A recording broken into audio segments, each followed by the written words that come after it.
بسم الله الرحمن الرحيم عن أبي سعيد رضي الله تعالى عنه قال رسول الله صلى الله تعالى عليه وسلم ما من مسلم يدعو بدعوة ليس فيها إثم ولا قطيعة رحم إلا أعطاه الله بها إحدى ثلاث.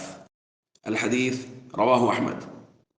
نبی کریم صلی اللہ علیہ وسلم نے ارشاد فرمایا، کوئی مسلمان جب کوئی ایسی دعا کرتا ہے جس میں گناہ اور قطع رحمی نہ ہو تو اللہ تعالیٰ اس کی وجہ سے اسے تین چیزوں میں سے ایک چیز ضرور عطا فرماتے ہیں۔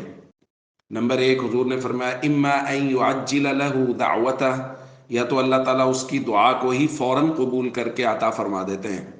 نمبر دو، وَإِمَّا أَن يَدَّخِرَهَا لَهُ فِي الْآخِرَةِ، یا یہ ہے کہ اس کی دعا کو آخرت میں اس کے لیے ذخیرہ اٹھا رکھتے ہیں کہ وہ آخرت میں اس کو اجر و ثواب کی شکل میں عطا کی جائے گی۔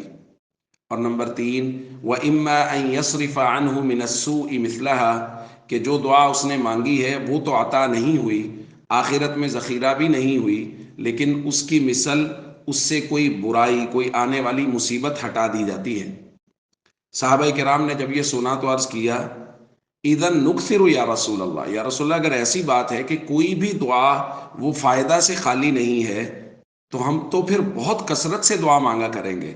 تو نبی کریم صلی اللہ علیہ وسلم نے فرمایا اللہ اکثر، اگر تم کثرت سے مانگو گے تو اللہ بھی تمہیں کثرت سے ہی اور بہت زیادہ عطا فرمائیں گے۔ تو اس لیے ہمیشہ دعا مانگتے رہیں۔ اگر وقتی طور پہ محسوس ہو رہا ہے کہ جو ہم مانگ رہے ہیں وہ ہمیں نہیں مل رہا تو پھر ذہن میں رکھیے کہ یقیناً اس کی وجہ سے کوئی مصیبت ٹل رہی ہے، یا یہ ہے کہ بہت بڑا فائدہ کہ آخرت میں وہ دعا ہمارے لیے ذخیرہ کی جا رہی ہے۔